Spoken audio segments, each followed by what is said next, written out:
Conseguiu enviar, Pedro? Acabei de enviar. Ah, beleza. Já recebi aqui, muito obrigado, viu? Nada.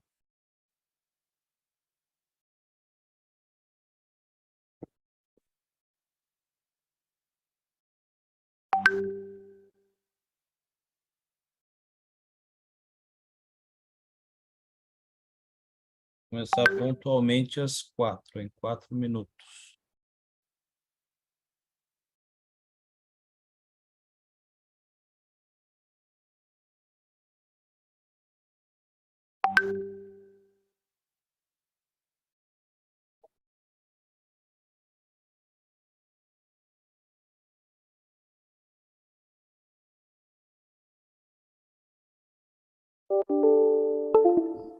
Deu certo aqui, viu? Muito obrigado.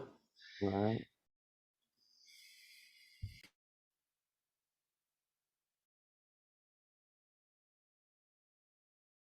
Os fundos harmonizados.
Bem, muito boa tarde a todos.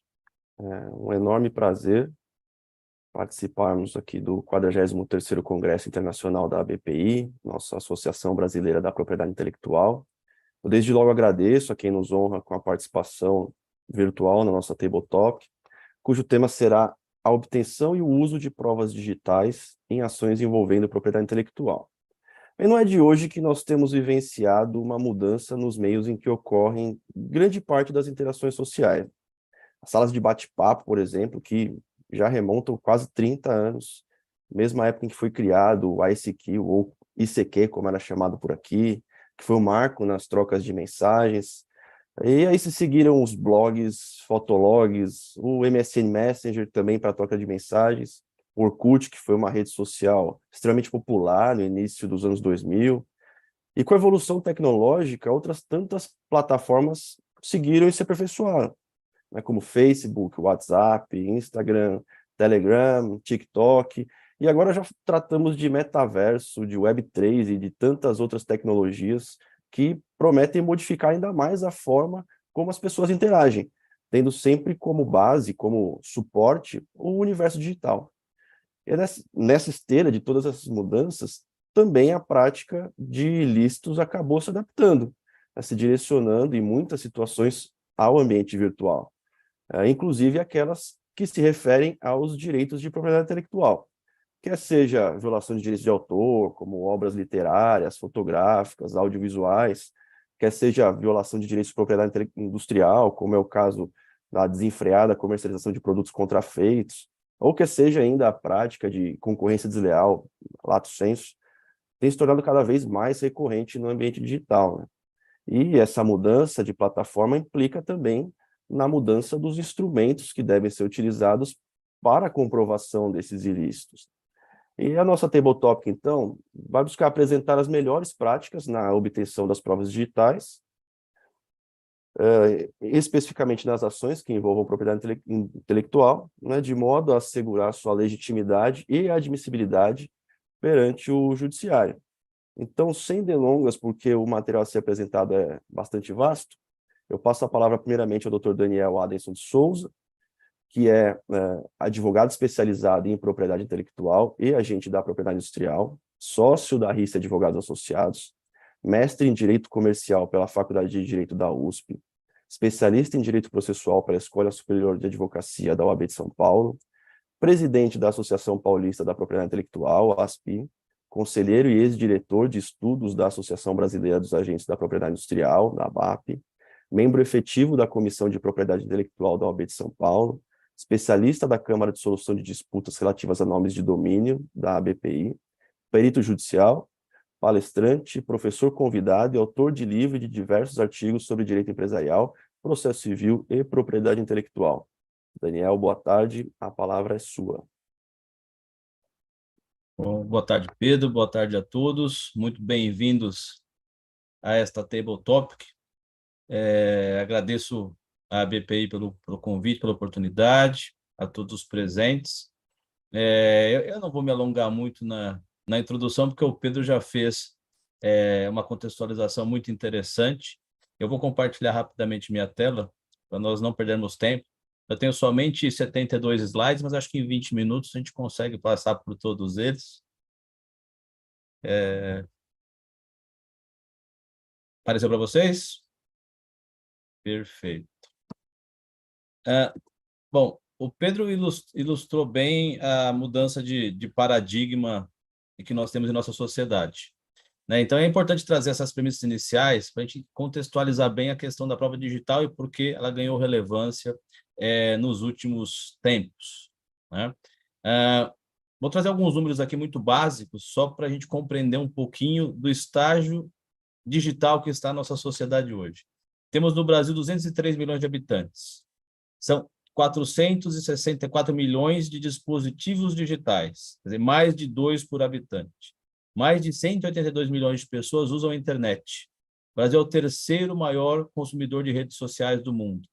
Então, isso ilustra um pouco dessa ubiquidade tecnológica que nós vivemos hoje. Estamos conectados a todo o momento. Estamos aqui nessa Table Topic sendo feita pelo mundo virtual, né? Aposto que todos vocês estavam, antes de nós iniciarmos, olhando seus celulares, ou mesmo já acordaram mexendo no celular, ou foram dormir com o celular na mão, ou com seus computadores, tablets, etc. Então, nós vivemos num mundo totalmente digital. E essa digitalização da sociedade, ela se refletiu no Poder Judiciário. Então, hoje nós temos um Poder Judiciário eletrônico. E isso vem caminhando desde 2003. Em 2003, a gente teve nossa primeiro sistema de tramitação processual eletrônico. Em 2006, saiu nossa primeira legislação regulamentando a informatização do processo judicial. O PJE foi criado em 2009 pelo Conselho Nacional de Justiça. Em 2020, esse dado é importante, foi estabelecido o juízo 100% digital, que tem como objetivo que todo o procedimento judicial seja digital, sem nenhuma participação presencial da parte. Em 2021, saiu o Núcleo de Justiça 4.0, que é justamente a aplicação desse ideário de ter um processo totalmente digital, mas aplicado aos servidores. Então, a Justiça 4.0 nada mais é do que a migração de uma justiça física para uma justiça, para os servidores do judiciário, juízes e servidores, para que trabalhem também totalmente de forma não presencial. E também foi criado o balcão virtual. Então, a gente vê aqui, em cerca de 18 anos, aí houve uma evolução muito grande, sempre levando a uma tramitação de processos judiciais por meio eletrônico. Né? Aqui, só para ilustrar o que eu estou dizendo, hoje, quase 70% das serventias judiciárias do Brasil aderiram ao juízo 100% digital, quer dizer, 70% dos cartórios das serventias são hoje totalmente digitais, sem nenhum atendimento, nenhuma participação presencial. Isso em primeiro grau. Em segundo grau, já 40%, quase 40% das serventias já aderiram também ao juízo 100% digital para permitir a tramitação do processo totalmente não presencial. Esses dados foram publicados em 2012, refletem o ano de 2021, mas ingressaram no judiciário quase 28 milhões de ações e apenas 2,8% foram de processos físicos. Então, aí nós vemos o grau que nós estamos no judiciário em relação à digitalização e utilização de um processo virtual. E isso, evidentemente, gera reflexos nas provas. Por quê? Para se propor uma ação em ambiente eletrônico, num processo eletrônico, virtual, nós precisamos de provas digitais. E aí surge a nossa necessidade de conhecer bem como produzir provas digitais que tenham um conteúdo probatório adequado e que não possam ser contestadas, né? E é sobre isso que a gente vai tratar um pouquinho hoje aqui, muito brevemente. Quando a gente fala de prova no processo, a gente tem que rememorar alguns pontos e princípios importantes. Primeiro, que é assegurado às partes, o direito de produzir provas. E a parte tem o ônus da prova das suas alegações, dos fatos que fundamentam a sua pretensão. O ônus da prova do autor e o ônus da prova do réu, quanto às suas alegações. Evidentemente que as situações em que há uma inversão do ônus da prova, por exemplo, no caso de propriedade intelectual, tem o artigo 42, parágrafo 2º, se não me engano, que tem lá nas patentes de processo, o ônus da prova é do réu. Então, a parte tem o direito de produzir provas, e todos os meios legais não vedados são possíveis para produção de provas, e provas das mais diversas naturezas, provas testemunhais, provas periciais, provas documentais. E nos interessa muito, quando a gente trata de prova digital, as provas periciais e principalmente documentais. Por quê? Nós temos documentos físicos, e nós já vimos que documentos físicos hoje não são mais usados praticamente para instruir ações judiciais, ou defesa de ações judiciais. Então, nós temos os documentos digitalizados. Documentos digitalizados são aqueles que eram originariamente físicos, que foram transmutados para o formato digital. E nós temos os documentos digitais, ou natos digitais, são aqueles documentos que são originariamente em formato digital.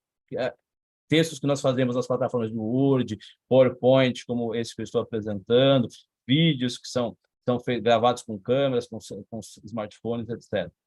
Então, são esses os tipos de provas hoje que a gente tem à disposição quando a gente fala de documentação para processos eletrônicos. Aqui só um resumo das principais leis que tocam a prova digital. Essa apresentação vai ficar disponibilizada aos participantes depois. Aqui é mais para curiosidade mesmo. E vamos tentar entender um pouquinho o que é prova digital. Todo mundo tem uma ideia do que seria a prova digital, né? Eu trouxe uma definição aqui que eu gosto, que é uma definição extraída do projeto de lei 4939 de 2020, que ainda está em tramitação na Câmara, e quem tem interesse em se aprofundar um pouquinho no estudo de provas digitais, vale a pena a leitura desse projeto de lei, ele é bastante detalhado. E o que esse projeto de lei traz como conceituação de prova digital?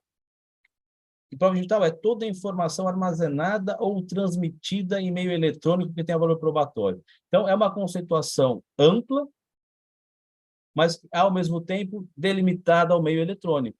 Então, esta definição de prova digital, ela inclui não apenas os documentos digitalizados, como também os documentos nato-digitais, aqueles que surgiram no meio eletrônico.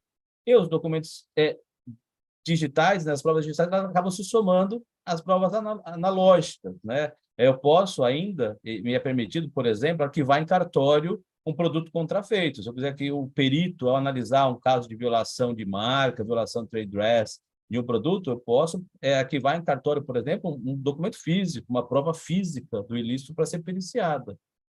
Mas eu também posso juntar no processo diversas outras provas comprovando a comercialização desse produto que reproduz ou emite uma marca registrada, que reproduz ou emite o trade dress. Eu tenho meios de se fazer demonstração de comercialização em ambiente digital, virtual, e é o que mais ocorre hoje, né? Como o Pedro mencionou, a gente tem uma infinidade de ilícitos de propriedade intelectual que migraram para o ambiente virtual, né? A gente não vai mais fazer busca e apreensão naquela lojinha no centro de São Paulo, no centro do Rio de Janeiro, né? Hoje, o foco na proteção de direitos de propriedade intelectual está muito voltada para o ambiente virtual, que é onde tem a maior probabilidade de gerar dano contínuo ao titular do direito violado.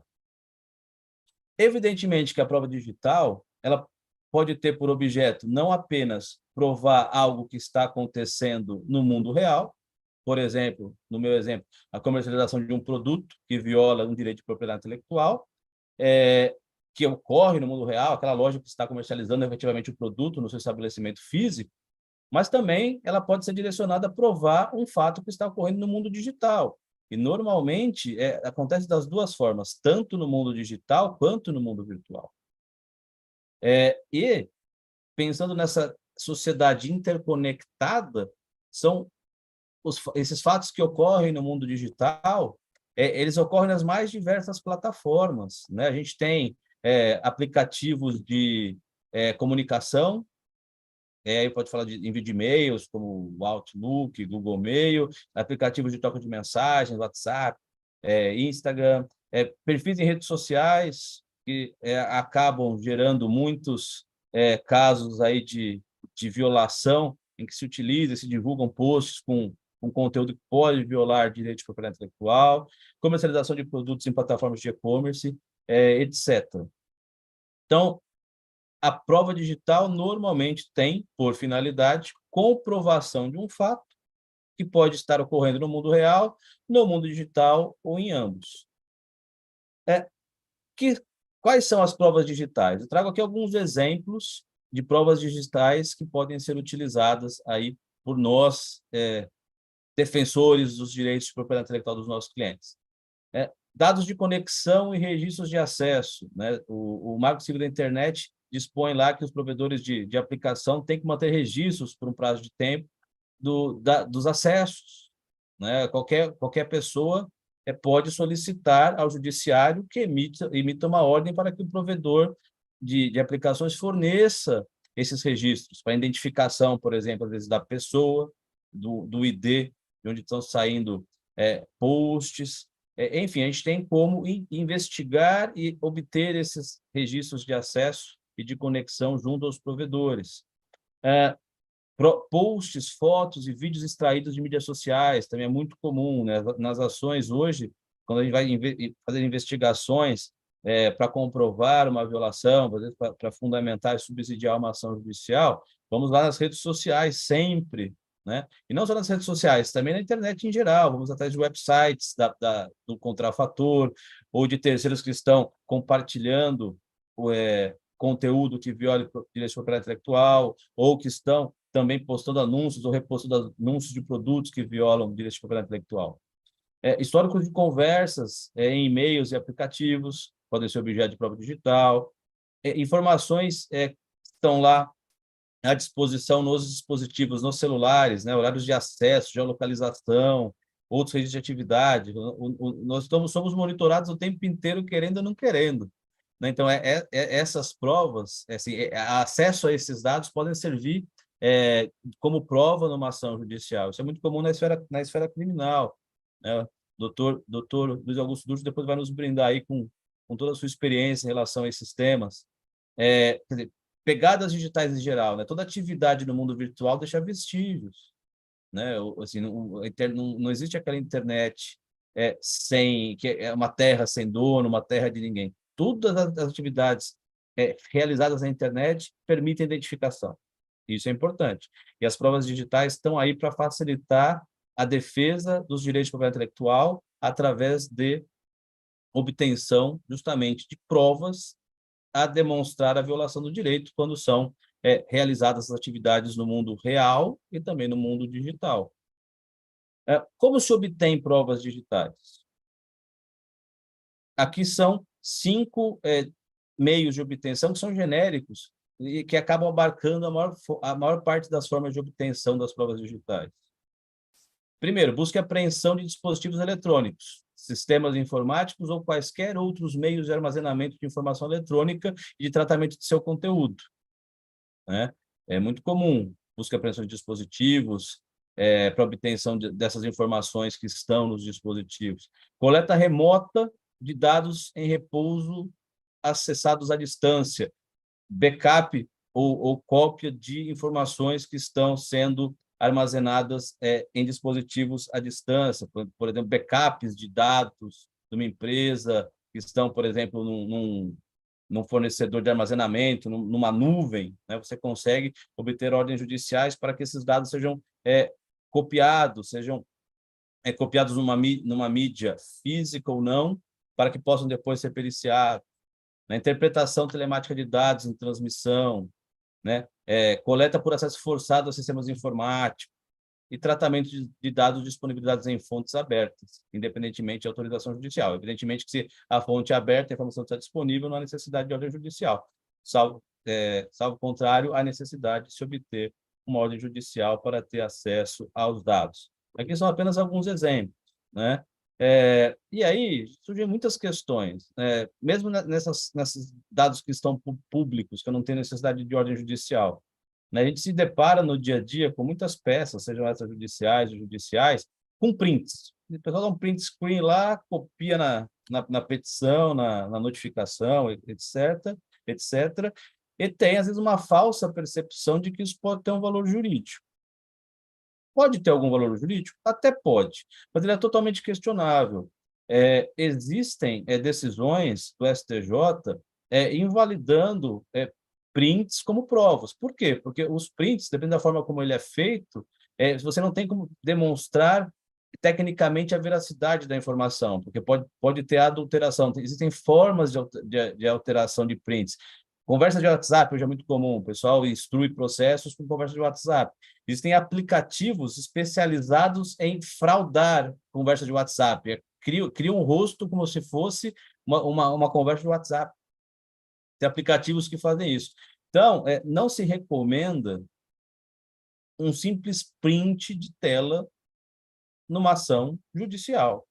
Por quê? Porque o conteúdo dele pode ser impugnado, né? O CPC, eu mencionei o artigo 422, quer dizer, ele dispõe que a reprodução mecânica, como fotografia, etc., que a gente pode aplicar aqui como um print, tem a aptidão de fazer prova dos fatos e das coisas representadas, se a sua conformidade com o documento original não for impugnada por aquele contra quem foi produzida. E é o mais comum, a pessoa simplesmente vai e impugna o conteúdo, fala, não era essa conversa não, tinha outras partes, ela foi alterada, foi modificada, não está de acordo com a conversa original.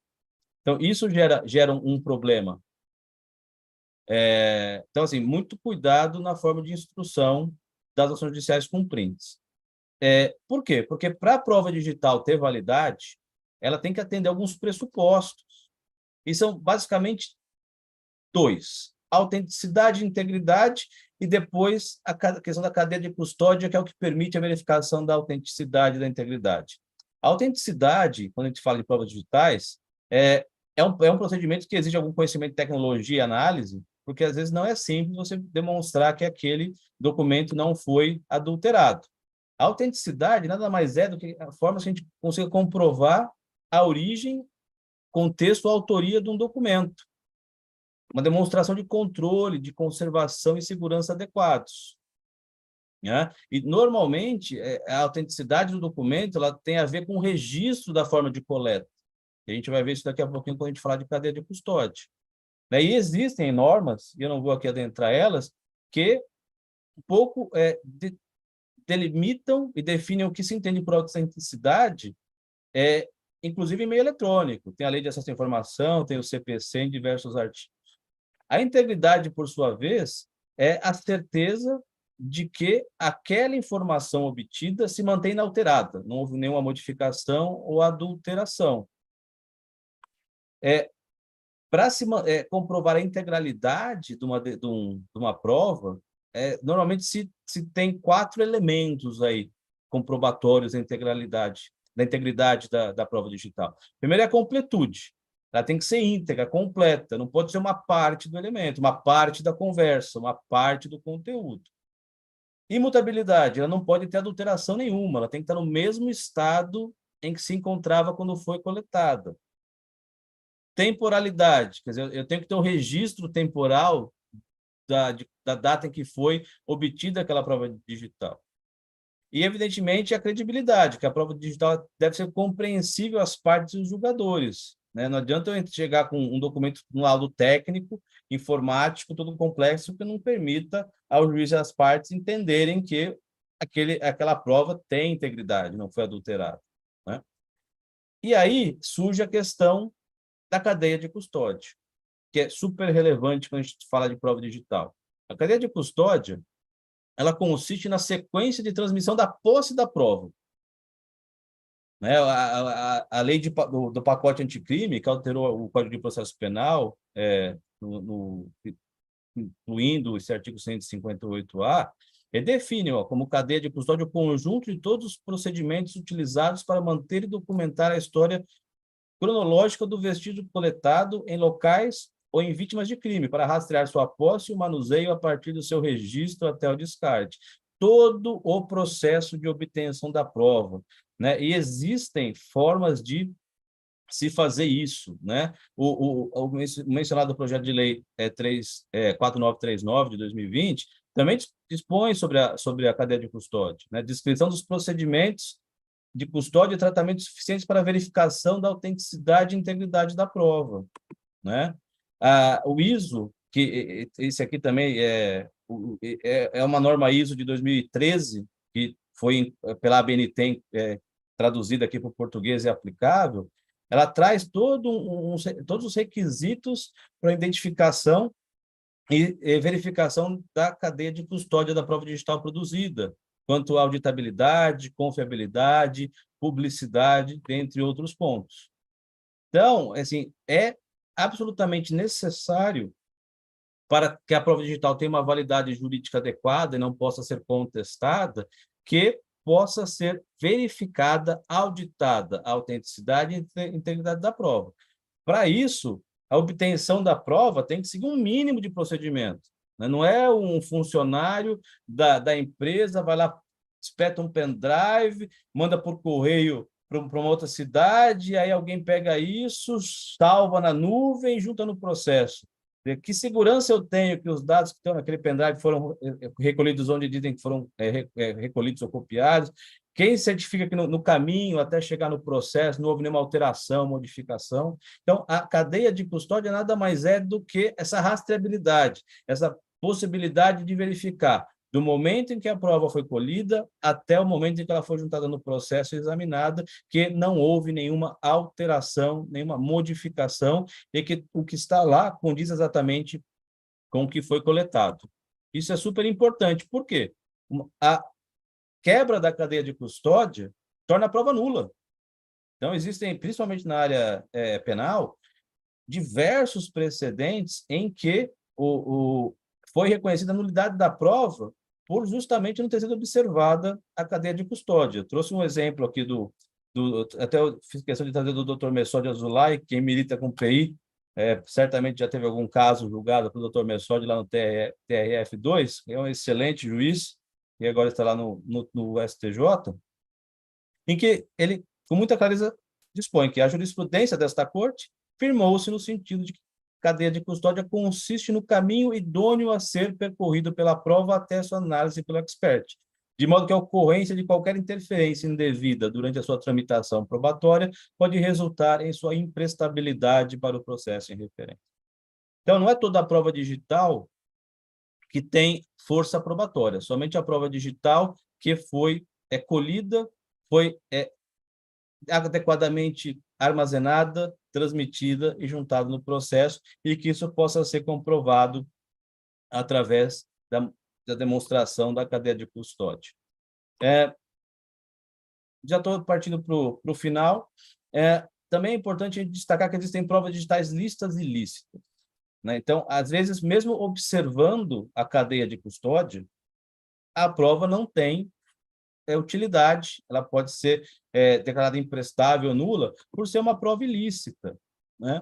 Exemplos, aquelas provas obtidas sem o conhecimento do titular, quer dizer, espelhamento do WhatsApp, né? Obtidas com a ofensa LGPD, dados obtidos sem o consentimento do titular dos dados. Então, às vezes, são provas que se consegue demonstrar autenticidade e integridade, mas que elas não podem ser utilizadas porque elas são ilícitas na origem, porque foram obtidas normalmente sem o consentimento do titular.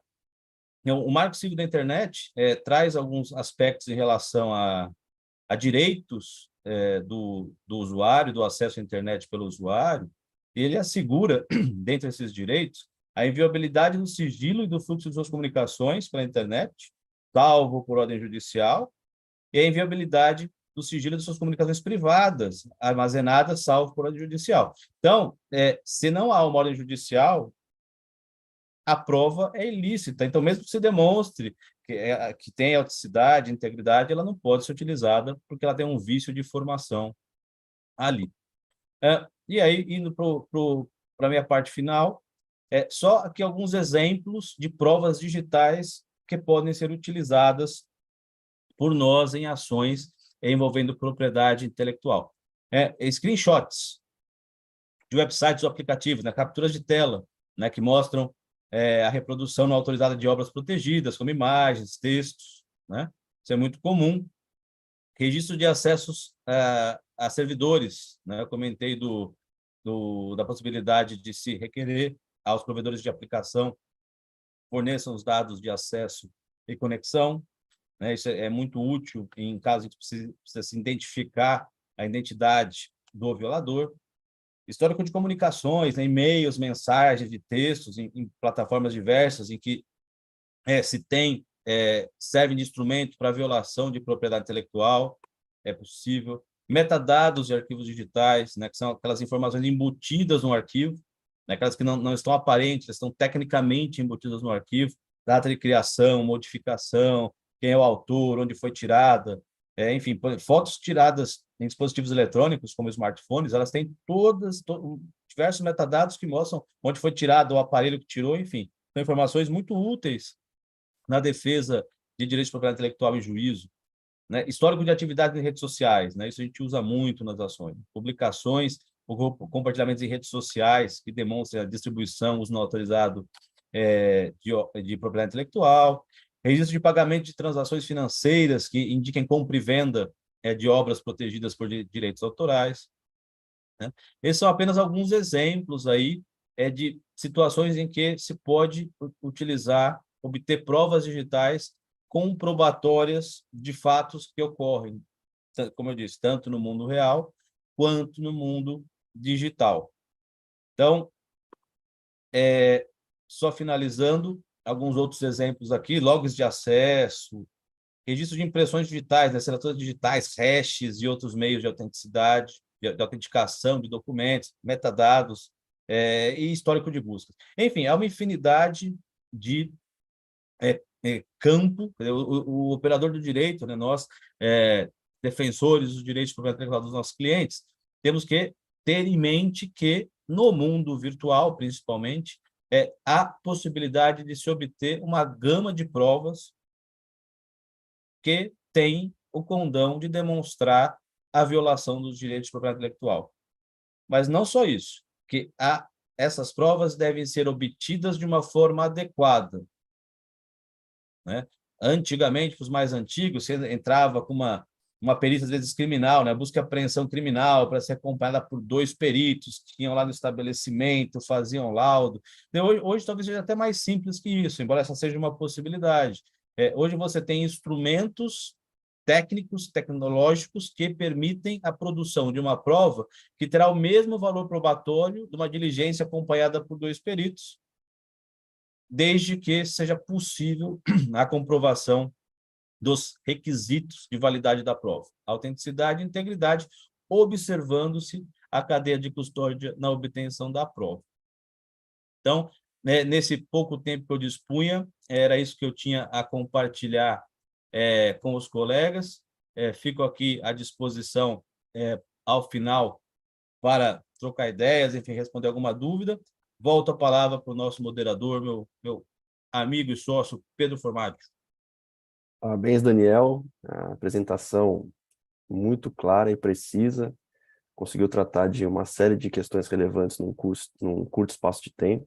Muita coisa a se refletir ainda, principalmente a quem litiga nesse tipo de situações e precisa evidenciar de modo adequado a questão das provas.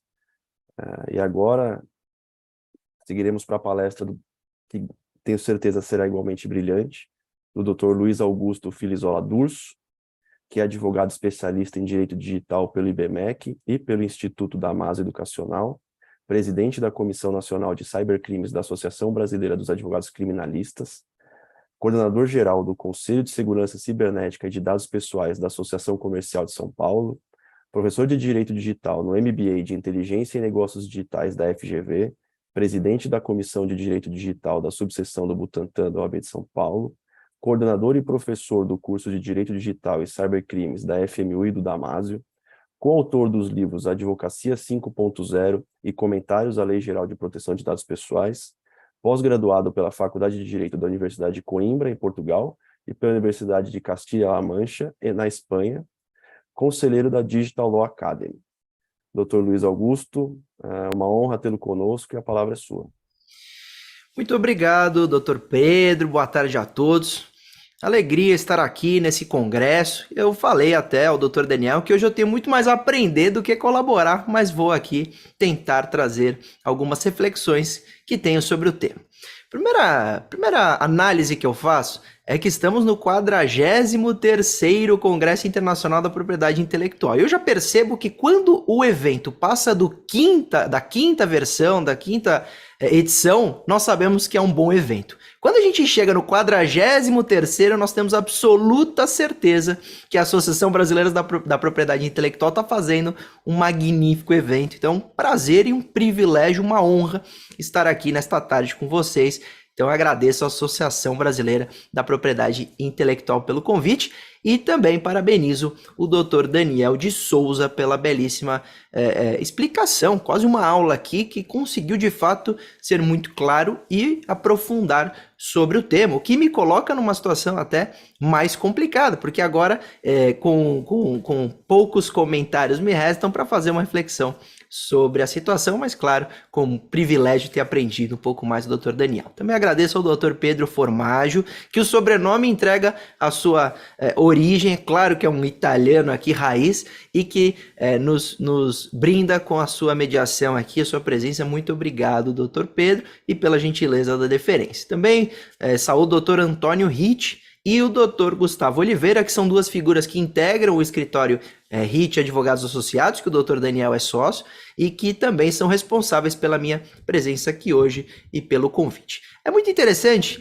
que eu começo a dizer que esse evento, eu vi aí o vídeo de abertura, acontece no Rio de Janeiro. Eu adorei que a BPI fez uma analogia sobre o samba, deu para ver sinais do carnaval na música, também trouxe ali partes geográficas do Rio e também uma parte super tecnológica, porque fez esses morros como se fossem figuras digitais. Eu adorei e me lembro que eu estava no Rio de Janeiro na semana passada palestrando num evento corporativo e eu abri a palestra dizendo que toda palestra no Rio, cá entre nós, nos causa um pouquinho de inveja. Afinal, os cariocas têm no quintal a praia de Copacabana, a praia de Ipanema, e nós, paulistanos, temos o Rio Tietê. Então eles são, de fato, privilegiados, e ter um evento no Rio de Janeiro, sem dúvida nenhuma, é prestigiar esta cidade maravilhosa que temos como um marco e um ponto turístico para congregar turistas e também eventos importantíssimos como esse.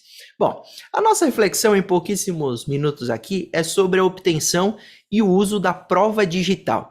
Quando eu penso em prova digital, hoje eu vejo como uma absoluta realidade na atuação dos colegas e advogados, né? Do advogado e da advogada. Porque eu já falava há muitos anos que aquele que não gosta de direito digital terá um problema. Afinal, é uma área que está totalmente entranhada, está sendo aplicada com muita profundeza, seja em qualquer área do direito, no direito penal, no direito civil, trabalhista, em PI, você tem o direito digital. Isso se dá, às vezes, só pela prova, então você tem uma aplicação muito grande nas provas digitais, ou pelas questões digitais. E quando a gente fala de propriedade intelectual, eu vejo isso muito claro, que não são só as provas que vocês, colegas que militam nessa área, precisam enfrentar. Eu vejo absoluta ataque, uma absoluta ameaça o tempo inteiro à propriedade intelectual, uma vez que hoje vocês são ameaçados, ou os nossos clientes são ameaçados, pela inteligência artificial, que pode produzir conteúdo, que pode, às vezes, até subtrair partes de um texto ou de uma foto e usar sem autorização. Então a gente precisa regulamentar isso.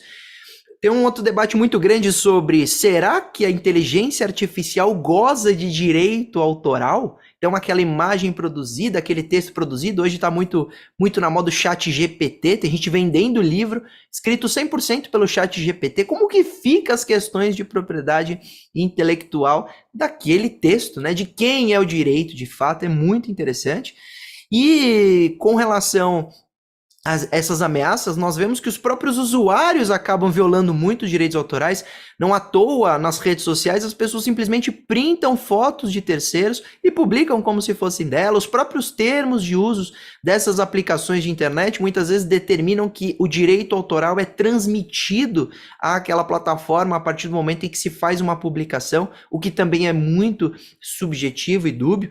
E aí nós chegamos num momento em que eu vejo a internet há muitos anos atrás já causando problema nessa área. Lembram do Mirk, do Kazaa, ferramentas em que quando a gente começou a ter internet as pessoas poderiam baixar músicas ou filmes violando, claro, direito daquelas grandes produtoras, para que encontrássemos venda de DVDs piratas na rua, CDs piratas. Então a tecnologia, a internet, ela favoreceu a criminalidade quando falamos em propriedade intelectual, e sem dúvida nenhuma aqueles crimes previstos nesta lei específica.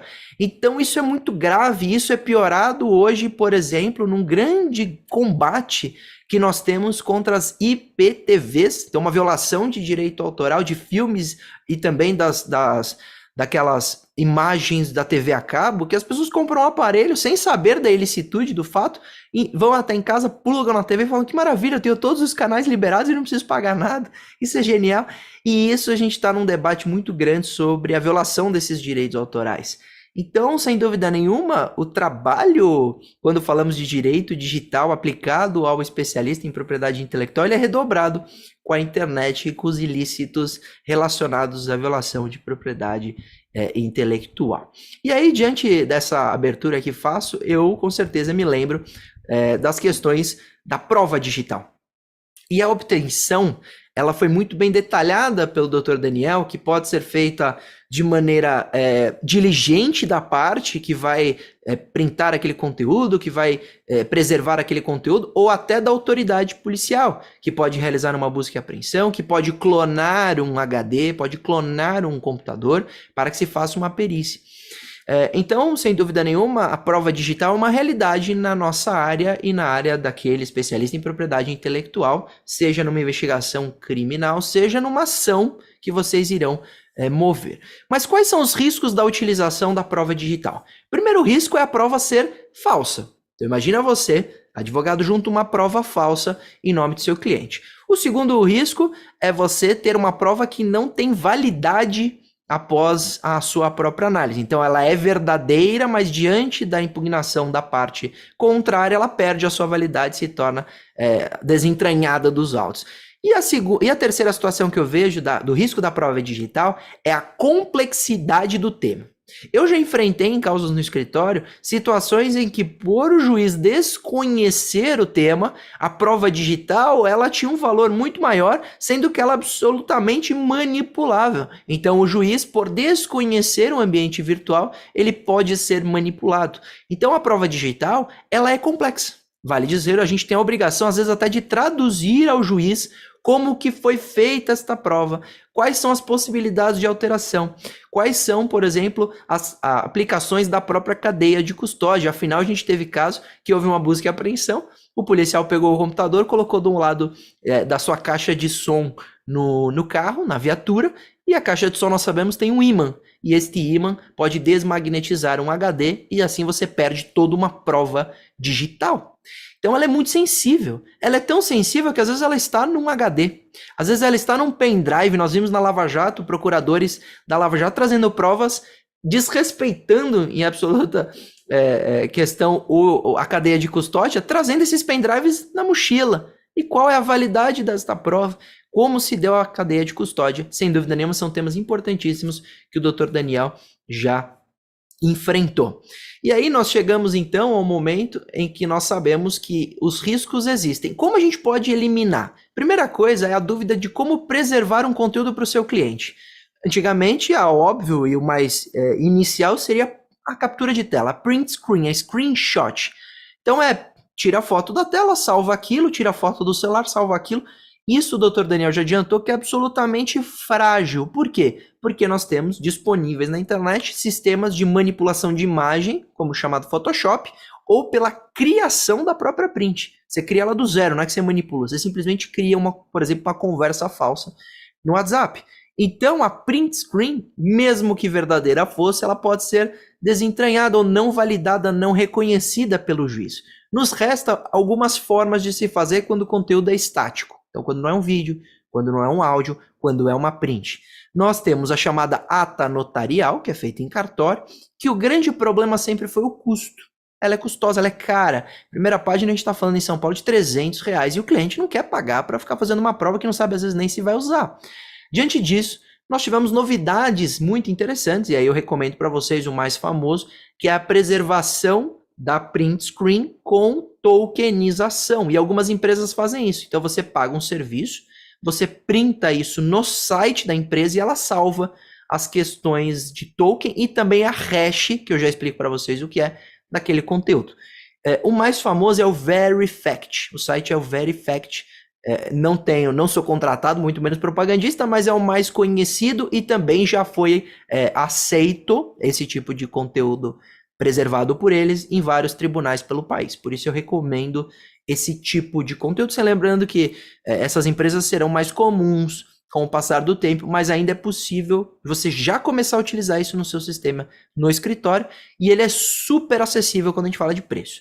Então a gente elimina um pouco a tradição da utilização do cartório e ata notarial e vai para até uma preservação já digital. Você mesmo vai no seu computador, entra lá no site, põe no conteúdo e printa e salva. Você, como advogado, pode fazer. Eles vendem, só para ter uma ideia, R$60 por mês. A gente está falando um monte de print. Então é muito interessante, vale a pena conhecer o serviço deles ou de outros só para ter uma ideia da preservação, ou vamos dizer, a obtenção dessa prova digital.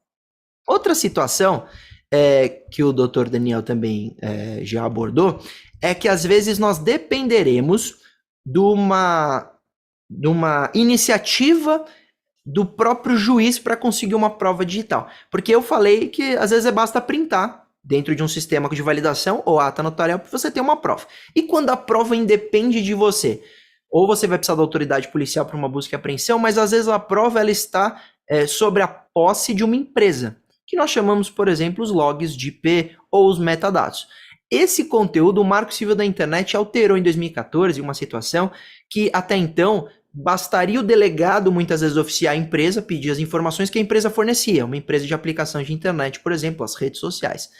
Com a mudança do Marco Civil da Internet, hoje só o juiz pode quebrar essas informações quando estamos falando de identificação de usuário. Então, por exemplo, imagina que alguém vai lá, criou um Instagram e está printando todas as fotos do cliente de vocês e postando lá como se fosse deles, uma obra de arte, vendendo acesso, seja o que for, ou publicando um curso. Hoje nós temos violação de direito autoral muito grande em cursos vendidos pelo Telegram, inclusive, e aí você sabe que, por exemplo, o Telegram tem essa informação lá do número que acessou a plataforma e você quer saber quem é.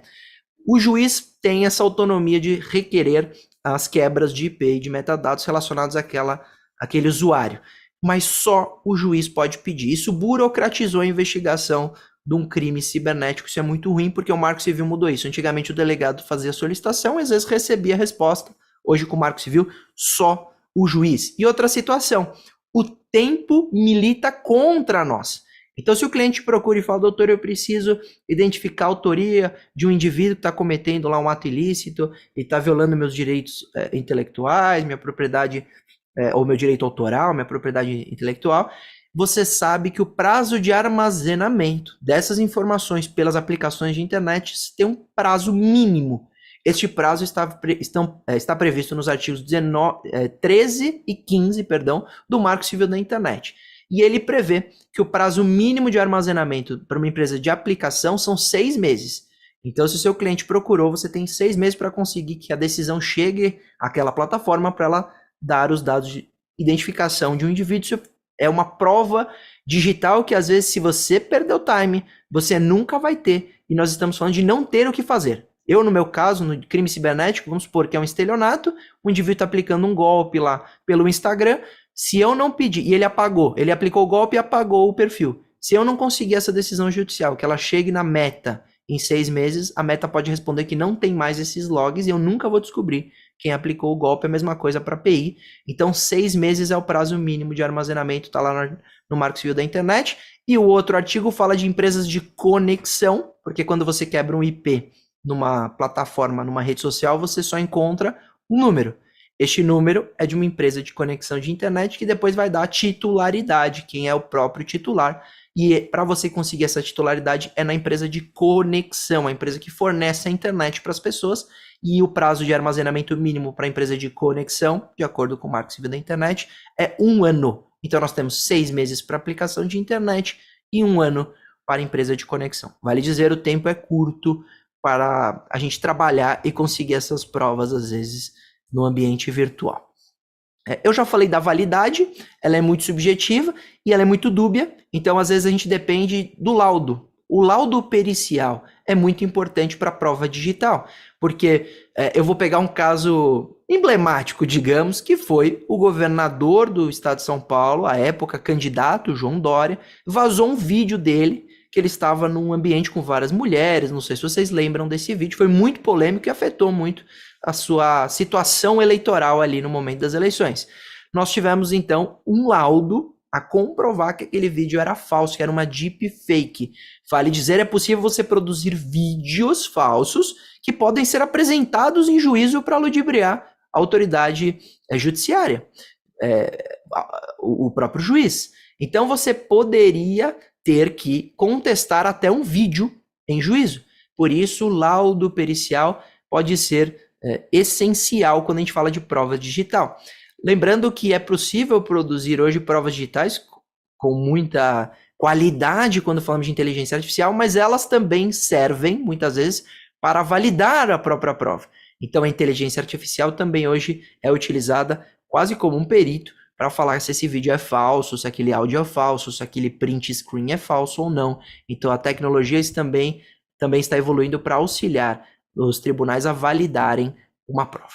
Outra situação que eu enfrento muito no escritório, e recentemente eu tive um caso que vocês vão também achar absurdo. Às vezes a forma da gente juntar uma prova digital, vocês devem passar por isso, imagina que seja uma gravação de telefone, de uma ligação, nós criamos um link, um drive, e colocamos na petição o link para que se remeta à gravação. Não sei se vocês já fizeram isso, mas é muito comum para juntar uma prova digital. Nós tivemos uma situação parecida no inquérito que trabalhamos, e quem juntou o link foi a autoridade policial, tá? Lamentavelmente, pela obra do acaso, esse link expirou e o escrivão não tinha feito cópia do conteúdo. Então, quando você clicava no link, ele não remetia mais à prova digital, ela simplesmente se perdeu.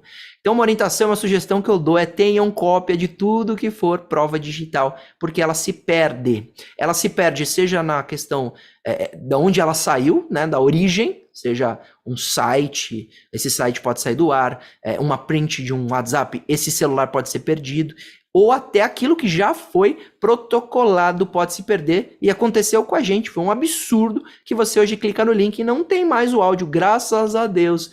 Uma vez, ao acaso, eu baixei esse conteúdo, eu achei no histórico lá num computador de escritório e nós fizemos a juntada. Mas isso pode ser feito proposital. Então lembrem que o direito digital, ele enfrenta situações novas que são mutáveis. Não à toa, eu estarei, hoje é segunda-feira, eu estarei na quinta-feira num evento do Supremo Tribunal Federal falando sobre ataques cibernéticos a tribunais superiores, onde indivíduos conseguem alterar o processo que está tramitando. Então ele invade o sistema do tribunal e altera o processo em si, transformando uma condenação em absolvição, por exemplo. A gente vai tratar isso quinta e sexta-feira nesse evento do Supremo, mas eu dizia então que a gente tem que ter cautela, porque esta prova é mutável, porque às vezes é um link que remete a um drive que pode ser alterado em sua origem. Tenham muita cautela ao juntar essas provas digitais. Eu percebo, então, que nós temos uma situação que a maioria dos crimes, inclusive aqueles previstos na lei de PI, migram para a internet. Nós temos uma violação profunda, né, uma alteração profunda na atividade de vocês. Não à toa eu vi recentemente um vídeo em que falava o trabalho dos dubladores. O trabalho dos dubladores está profundamente em risco, porque hoje a inteligência artificial pode manipular a boca daquele ator e colocar a voz já dublada.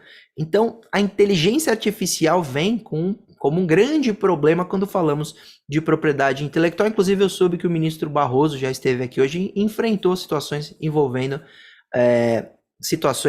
a própria inteligência artificial, que é um grande desafio. Vale dizer, daqui para frente, os eventos de propriedade intelectual serão recheados de debates do direito digital, o que me deixa muito feliz, porque é um tema que, sem dúvida nenhuma, eu amo. E aí nós temos a utilização dessas provas ou de autoria, né? A gente está sempre tentando fazer uma prova sobre autoria e tal, ou sobre os fatos.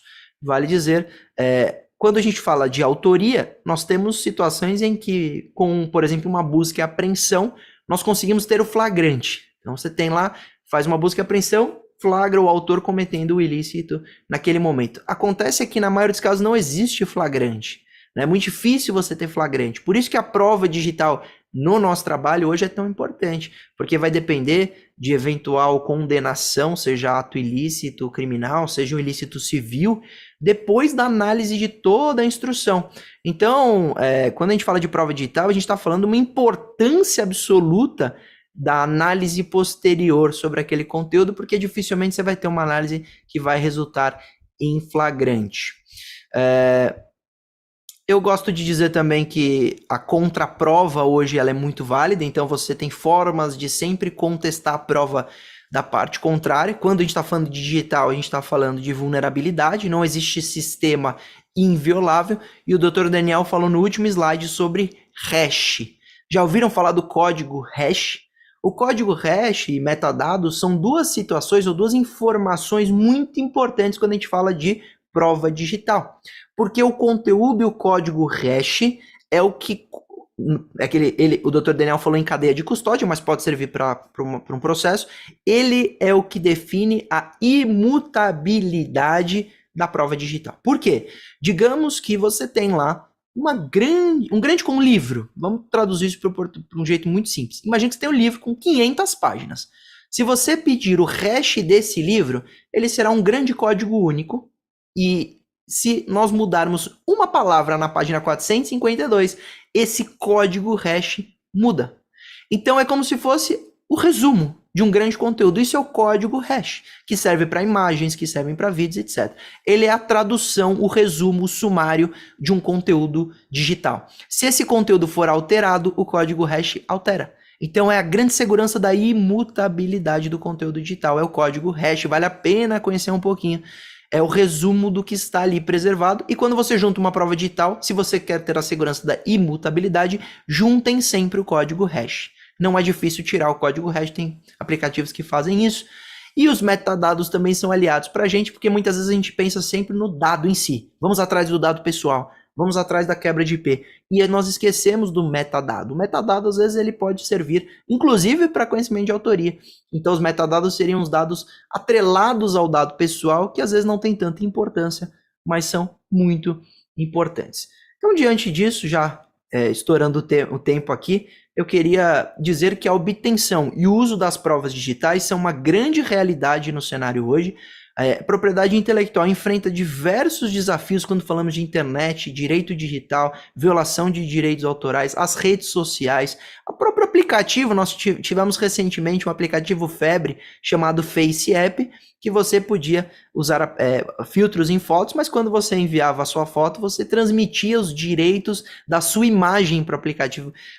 Os próprios termos de uso podem ser abusivos, solicitar que você transfira direitos autorais, né, ou sua propriedade intelectual sobre conteúdo que é seu, produzido por você, e que não pode ser dispensado de maneira tão simples. Afinal, a gente sabe o quão valioso são os direitos e as preservações legais do conteúdo criado pela inteligência humana. Afinal, isso que a gente está falando de propriedade intelectual.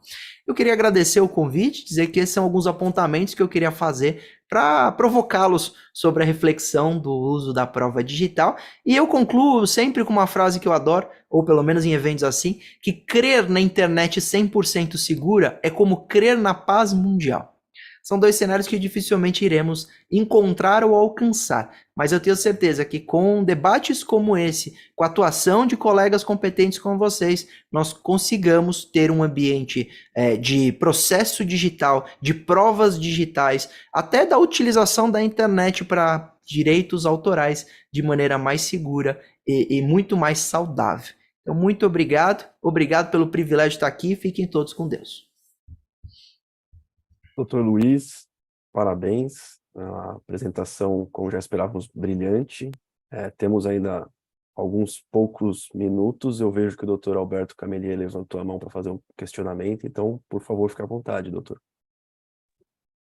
Obrigado, doutor Pedro. Antes de tudo, meus cumprimentos ao meu querido amigo Daniel pela palestra. Muito boa, Daniel. Gostei muito. E doutor Luiz Dusso, não conhecia pessoalmente, e parabéns, viu? Também claríssimo. E parabéns ao doutor Antônio Ritt, né, que tem essas feras aí no escritório. Mas a minha pergunta para o Daniel e para o Dusso é a seguinte. Estamos conversando sobre prova digital.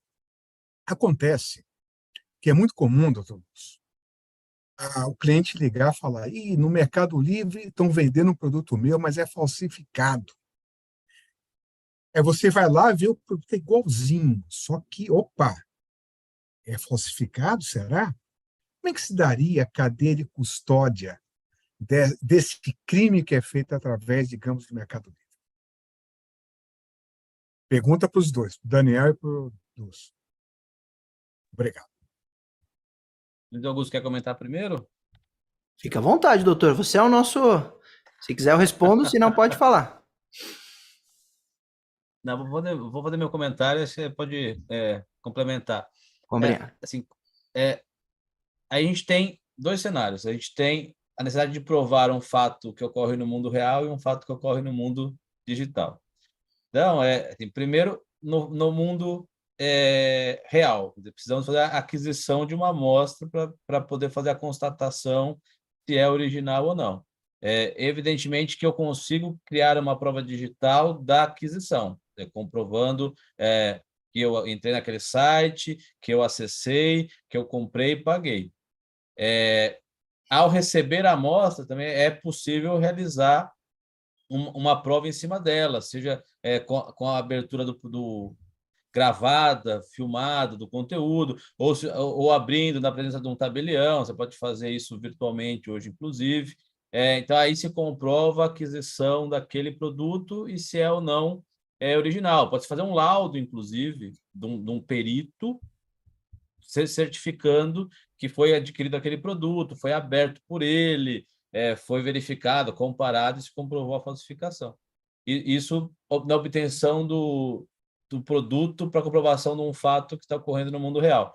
Virtualmente, também é importante fazer a prova do anúncio, da divulgação, da comercialização daquele produto. Então, você faz as duas coisas casadas.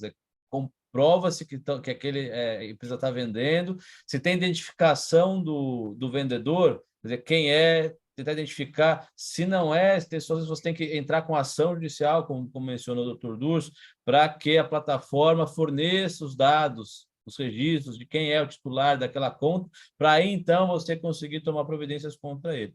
Então, assim, não é quando a gente fala de comercialização de produtos que violam a propriedade intelectual, assim, não é uma coisa simples a prova, né? A gente tem que trabalhar bem justamente para evitar qualquer tipo de contestação em relação à autenticidade e integridade da prova. Isso às vezes demanda um pouco de tempo e algum investimento. Quer dizer, a gente vai ter que gastar algum dinheiro, o cliente vai ter que fazer um certo investimento, seja numa ata notarial que é cara, como bem mencionou o Dr. Durso, ou numa ferramenta dessas de blockchain. Existem várias, né? Tem a Verifact, que foi mencionada, tem a Original My, e eu até vou fazer um merchan aqui para a LD Soft, que é parceira das associações aqui, que muitos escritórios utilizam, que é a fornecedora do Apol, do WebSeeker, etc. Eu soube que eles estão lançando agora um sistema desse de registro em blockchain, para justamente fazer esse tipo de prova. Então, eu já faço um merchan gratuito aqui para os amigos da LD Soft, do serviço que eles estão lançando aí esse mês. Boa. Doutor Daniel, eu adorei a sua fala, até porque você lembrou de algo que faltou na nossa fala. Realmente o futuro está, às vezes, na utilização da tecnologia para preservação da prova digital, e o blockchain, para quem não sabe, é o sistema hoje que é usado, por exemplo, para transformação ou para, perdão, a utilização de bitcoins, e ele pode servir, é muito eficiente para fazer isso, para preservação de prova digital. Ele fecha o bloco com as informações e é imutável. Então, o blockchain, sem dúvida nenhuma, no futuro, será uma forma de preservar também conteúdo e provas digitais para se usar em ações judiciais, e terão uma validade muito mais contundente do que até a própria ata notarial, que é simplesmente uma certificação do que o tabelião viu, e não necessariamente do que é o real no fato especificamente analisado. Muito obrigado, doutor Alberto. Eu não trabalho no escritório HIT, mas adoro o trabalho deles, sou um fã aí do escritório. O doutor Daniel muito bem falou sobre as iniciativas. Você teria que, resumidamente, fazer comprovação do anúncio, né? Eu iria um pouquinho além. A única coisa que eu sugeriria também, uma notificação, uma denúncia nos canais do Mercado Livre, até pensar um pouco na responsabilidade do intermediador que está permitindo uma loja vender conteúdo falsificado, e pode ser corresponsabilizado. Quem sabe o cliente ainda ganha um dinheirinho do Mercado Livre, além do autor que está vendendo conteúdo falsificado. Então, preservação do anúncio, solicitar no Mercado Livre informações do vendedor, né, para você ter autoria, quem está por trás da loja. Às vezes já tem CNPJ no anúncio, na maioria dos casos, você já teria informações.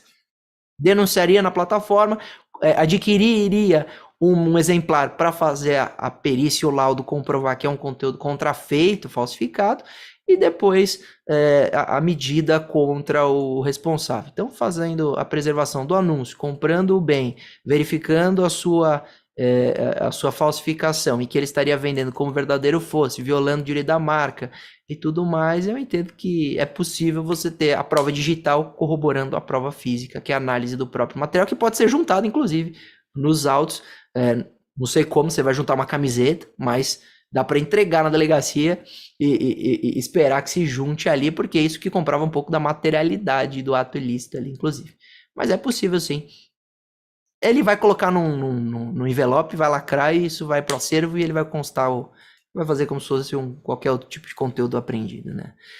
Então, desta forma, eu já tive muitas ações contra o Mercado Livre e a gente nunca pode esquecer também, portanto, a responsabilidade dessas redes que permitem um anúncio, facilitam, claro, para muita gente, é muito maravilhosa, entrega em um dia, é a nova Amazon do Brasil, mas eles não podem esquecer da responsabilidade de verificar se o material ali tem autorização para ser vendido da fabricante e se não é falsificado. Muito obrigado pelas orientações. Obrigado. Muito bem. Nós temos um questionamento enviado aqui via chat do Dr. Eduardo Rio, e ele está em conexão com essa discussão sobre comércio eletrônico, mas visto sobre uma outra perspectiva. Eu vou tentar sintetizar aqui.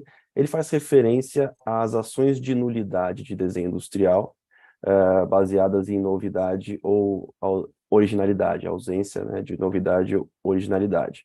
E ele disse que é comum que se apresentem como provas links e prints de sites de comércio eletrônico, como o Mercado Livre, em que estejam disponíveis comentários datados de supostos compradores para provar a divulgação anterior daquele registro industrial. E aí afirma que, por outro lado, argumenta-se que o titular daquela página pode alterar a foto do produto comercializado a qualquer tempo, mantendo os comentários já inseridos anteriormente, o que tornaria inviável aferir se aquele comentário datado refere-se realmente ao produto anunciado.